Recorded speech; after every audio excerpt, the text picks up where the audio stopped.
Hello అండి అందరికీ welcome back to Roja Manchikanti vlogs. మరి పోహా మిక్చర్ ఎలా చేసుకోవాలో చూసేద్దాం రండి। ఒక పెద్ద కడాయి లాంటిది తీసుకోవాలండి। స్టవ్ వెలిగించి ఆ కడాయి పెట్టేసి తగినంత ఆయిల్ వేసేసుకోవాలి।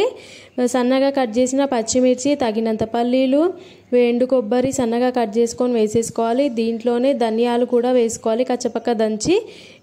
వెల్లుల్లి ఉంటుంది కదా అది కూడా పొట్టుతోటే దంచి వేసుకోవాలి, బాగుంటుంది ఫ్లేవర్ కూడా। పుట్నాలు కూడా వేసుకోవాలి। కరివేపాకు మంచిగా కడుక్కొని ఫ్రెష్ చేసుకోవాలండి। క్రిస్పీగా అయ్యే వరకు మనం ఫ్రై చేసుకోవాలి। అంతలోపు నేను పేపర్ అటుకులు అనేటివి కూడా జల్లడ పట్టి పక్కన పెట్టేశాను। దీంట్లో కలర్ఫుల్ కోసం మనం పసుపు అనేది వాడతాము। మిక్చర్ అంటేనే కలర్ఫుల్గా ఉండాలి కాబట్టి పసుపు కూడా నేను యాడ్ చేశాను। చూడండి పోపు కూడా క్రిస్పీగా కనిపిస్తుంది కదా మనకి। ఇలాంటి స్నాక్ ఐటమ్ ఇంట్లో ఉంటే ఎంత బాగుంటుంది కదా।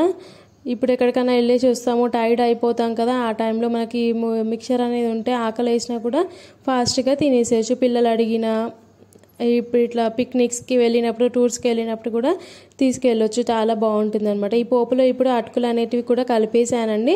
సిమ్లో పెట్టుకొని అటుకులు మిక్చర్ కలుపుకోవాలండి, లేకపోతే పోపు మాడిపోతుంది। తగినంత సాల్ట్ కూడా వేసుకోవాలి।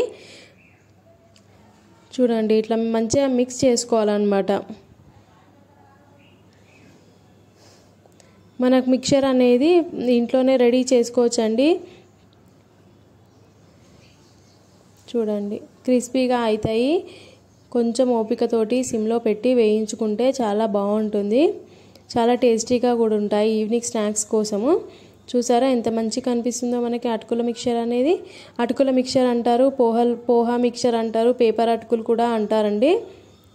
చూడండి ఇట్లా మంచిగా కలుపుకున్న తర్వాత మన మిక్చర్ అనేది కూడా రెడీ అయిపోతుందండి।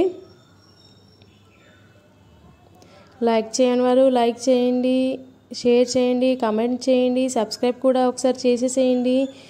ఇలాంటి మంచి మంచి వీడియోస్ కోసం చూస్తూనే ఉండండి మీ Roja Manchikanti vlogs. Thank you, subscribe me.